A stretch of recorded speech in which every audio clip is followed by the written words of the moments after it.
Hi friends, welcome to அடுப்பங்கரை விலாக்ஸுங்க. இன்றைக்கி நம்ம சேனலில் என்ன வீடியோ பார்க்க போகிறோன்னா, வெள்ளை குருமா குழம்பு தானுங்க. எப்படி பண்ணுறதுன்னு பார்க்கலாங்களா? அதுக்கு தேவையான பொருட்கள் எண்ணெய், உப்பு, தண்ணீர், பெரிய வெங்காயம், இஞ்சி பூண்டு, பச்சை மிளகாய், தக்காளி, கொத்தமல்லி, கருவேப்பிலை, கொஞ்சமாக சோம்பு, தேங்காய், பொட்டுக்கடலை. இப்போ எப்படி பண்ணுறதுன்னு பார்க்கலாங்களா? ஒரு கடாயில் எண்ணெய் சேர்த்திக்கலாங்க.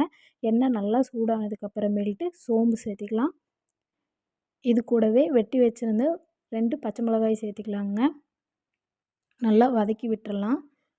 இது நல்லா வதங்கினதுக்கு அப்புறமேல்ட்டு நம்ம ஒரு மிக்ஸி ஜாரில் சேர்த்திக்கலாங்க. இது கூடவே ஒரே ஒரு ஏலக்காய் சேர்த்திக்கலாம். துருவி வச்சுருந்த தேங்காய் சேர்த்திக்கலாங்க. இது கூடவே பார்த்திங்கன்னா ஒரு சின்ன சைஸில் இஞ்சி கட் பண்ணி வச்சுக்கிறேன், அதை சேர்த்திக்கலாம். 2 ஸ்பூன் பொட்டுக்கடலை எடுத்துருக்குறேங்க, அதையும் சேர்த்திக்கலாம்.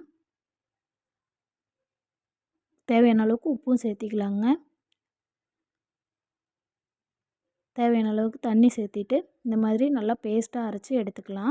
இப்போ ஒரு கடாயில் எண்ணெய் சேர்த்திட்டு எண்ணெய் நல்லா சூடானதுக்கப்புறமேல்ட்டு நம்ம வெட்டி வச்சுருக்கிற பெரிய வெங்காயம், கருவேப்பிலை இது 2யுமே சேர்த்திட்டு நல்லா வதக்கி விட்டுறலாங்க.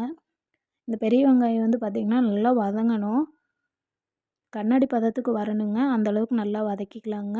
இது கூடவே ஒரே ஒரு பச்சை மிளகாய் சேர்த்திருக்கேன் காரத்துக்காக. கொஞ்சமாக பூண்டு சேர்த்திக்கலாங்க. இதெல்லாமே சேர்த்துட்டு நல்லா வதக்கி விட்டுருங்க. இது கூடவே வெட்டி வச்சுருந்த ஒரு தக்காளி பழம் சேர்த்துக்கலாங்க.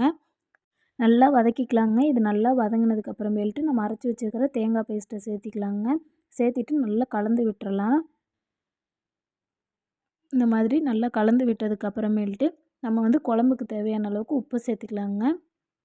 இது கூடவே கொத்தமல்லி இலை சேர்த்திக்கலாம். சேர்த்திட்டு ஒரு 5 நிமிஷம் நல்லா கொஞ்சம் கொதிக்க விட்டு இறக்கிட்டோன்னா நம்மளோட வெள்ளை குருமா சூப்பராக ரெடி ஆயிருங்க. நம்ம இன்னொரு வீடியோவில் பார்க்கலாங்களா?